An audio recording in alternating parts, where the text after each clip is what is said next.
Hello bookworms, it's Jade from Bedtime Bookworm and welcome back to my channel. Today I'm here with my February reading wrap-up.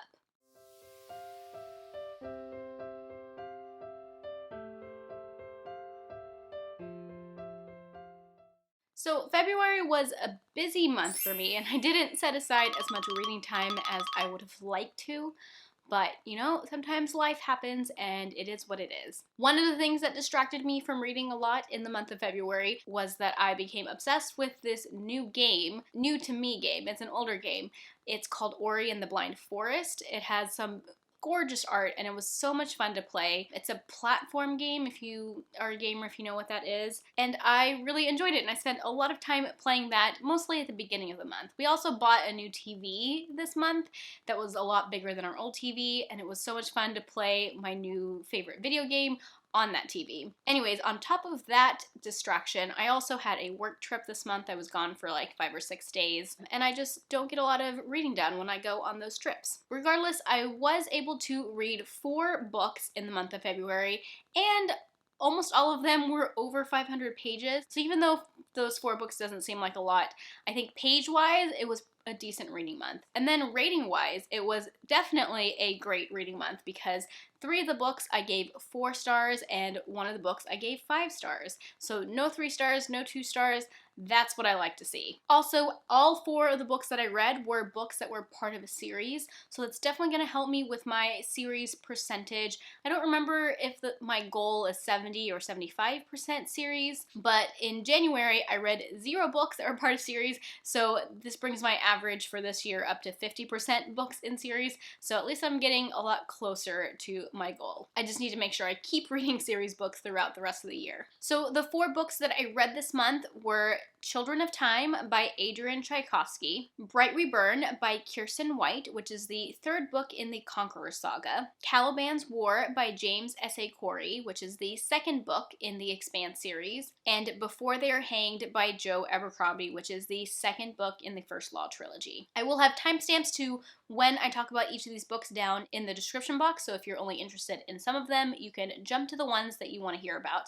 I will also link my vlogs that I did this month where I talked about these books, so if you're interested, you can see what my thoughts were as I was reading the books or shortly after. Alright, let's get started. So the first book that I finished in February was Children of Time by Adrian Tchaikovsky. This is an adult sci-fi book. I had this physically from my library, but I did own the ebook and audiobook. The audiobook is an Audible exclusive. I recently bought them because I knew I was going to be reading the book soon. And I actually did this as a buddy read with what started out as a group of 4, but 2 people did decide to stop reading the book. I was reading this with my cousin Shannon from That's So Poe, and also Rachel from The Shades of Orange, and Bethany from Beautifully Bookish Bethany. And both Rachel and Bethany, after we got about 15-20% into the book, decided the book was not for them and they DNF'd it. But Shannon and I continued to have really good conversations about this book as we read it. We both thought it was really interesting and explored some really cool ideas. So if you haven't heard of this book before, because it is quite popular, it is set in our future, and at the start of the story, humans are basically trying to create intelligent life, but things don't go as planned, and the intelligent life that is created is not what the humans had planned to create. Even though the synopsis of the book doesn't tell you what the intelligent species is going to be, you find out really early, like literally chapter 2, and most people who talk about this book mention it, so I will too. But basically, we accidentally created intelligent spiders. One thing that I think is important to know before going into this book is that it takes place over thousands and thousands of years. You're basically following humans for thousands and thousands of years, and you're also following the spiders for also thousands of years. And you kind of see how both of these species are evolving and changing over time and surviving. So what that means is you do actually get a point of view from the spiders, which I think could be kind of a turnoff for a lot of people. But I found it fascinating. You probably don't know this, but my undergraduate degree is actually in animal behavior, which is basically the study of the intersection of biology and psychology. And so because of that, I found the spider storyline fascinating and so interesting. Going into this book, I really thought it was going to be more of like a creature horror, kind of like Into the Drowning Deep, where there is this horror element, but it is more of a sci-fi book. But that is not really the case at all. There's hardly any horror elements in this book. Instead, it's more of a very like intellectual look at what could happen if we were able to create intelligent spiders and what could happen to humans in the future. I thought this book really explored some interesting ideas about the evolution of society and just looking at what intelligence could look like in a species very different from us, that has different senses, that has a different language, and then also like how do you communicate with species that are so different from you and maybe they are talking to you but just not in a language that you could understand. And this isn't just between the intelligent spiders and the humans, but also humans spanning thousands of years and how our language changes over time. Something that Shannon said that really stuck with me was thinking about like English in Shakespeare's time versus now and how much it has changed. And that really wasn't that long ago compared to the time spans that we're talking about in the book. And it was so interesting. It made me think a lot. So it's not necessarily a like action-packed sci-fi where like that is where you're getting your enjoyment. For me, it was more like intellectual, exploring really interesting ideas.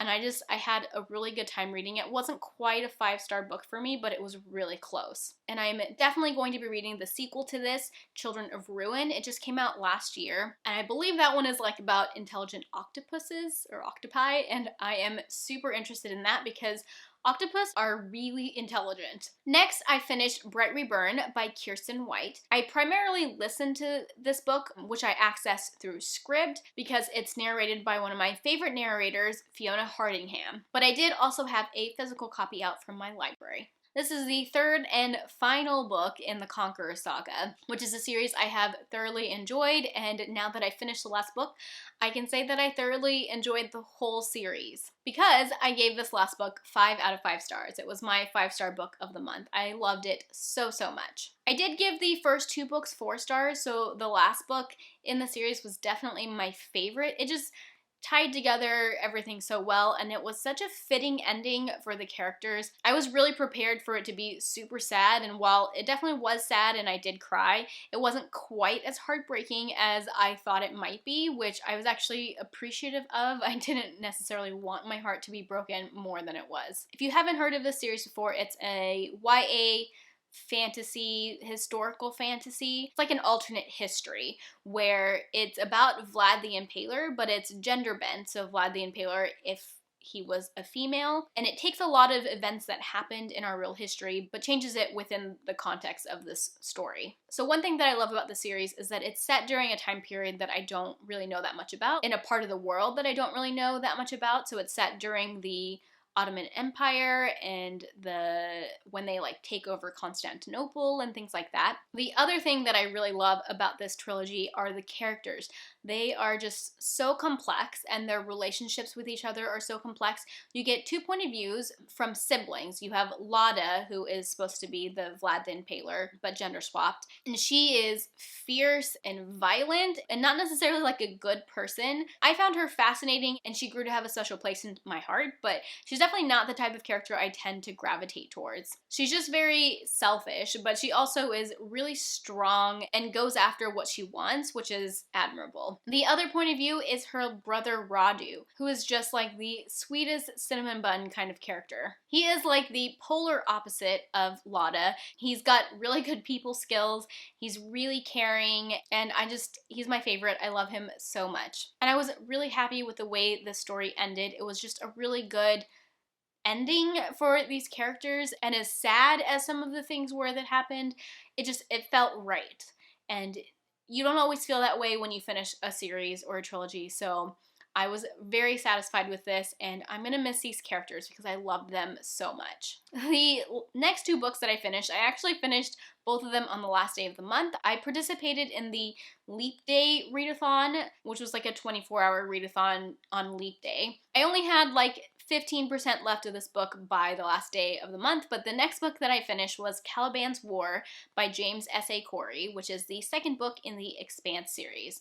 I read the first book in the Expanse series last fall, and I really enjoyed it, and I have been dying to get to the next book, so I was really excited to pick this one up. I had this out from the library both in ebook and physical formats. Caliban's War continues our story from the end of the last book. I think it takes place about 6 months, 9 months after the end of the first one, so there is a little bit of a time gap, but you get to catch up with some of the characters that we were with in the first book, but you're also introduced to 2 new characters, 2 female characters that I loved. They definitely were the shining stars of this book for me. They're both like really strong female characters, and they're like really sassy and funny.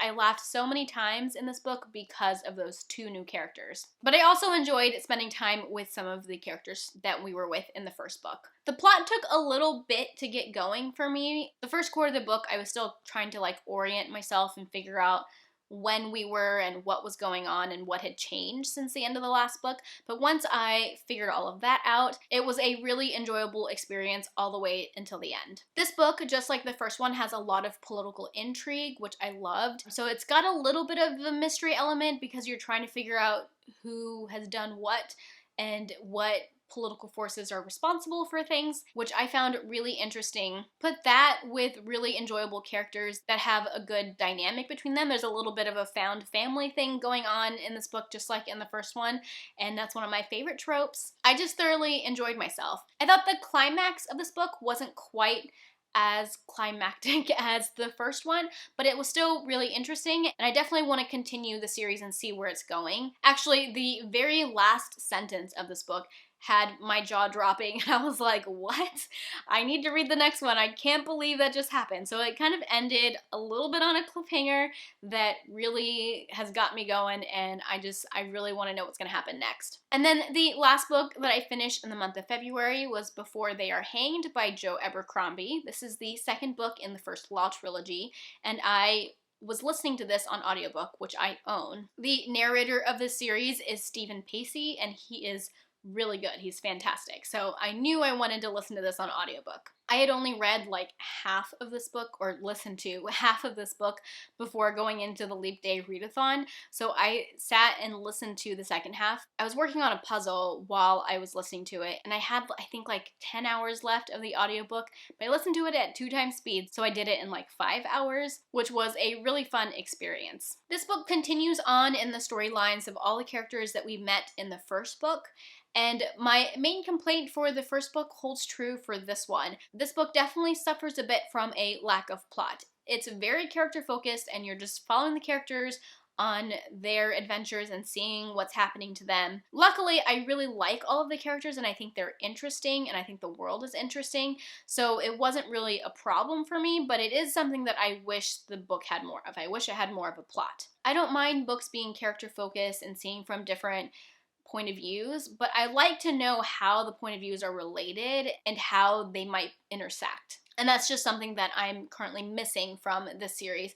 I hear that things tighten up a little bit in the last book, and that you could see how things tie together by the last book, which I am excited about, but that definitely didn't happen to me in the second book. More of the characters are together in this book than in the first one. I feel like in the first one there were so many different storylines, and I thought that the main purpose of the first book was to like bring all the characters together, and then when I started reading this book, I realized that the characters had kind of like grouped up, and now we're following basically 3 different storylines instead of like, I don't know, 7 or something. So that made it a little bit tighter, and the things that are happening to the characters are still really interesting. None of the characters are very likable, but still I'm starting to like some of them. You can definitely see the good and the bad in all of the characters, which I really like. I think that Joe Abercrombie does a really good job with his characters. And now that I'm done with the second book, I'm excited to read the last one and see how everything ties together. Alright guys, those are the 4 books that I read in the month of February. If you like this video, be sure to give it a thumbs up and subscribe to my channel for more bookish content. That is all I have for now. Thank you so much for watching, and until next time, bookworms, keep reading. Bye.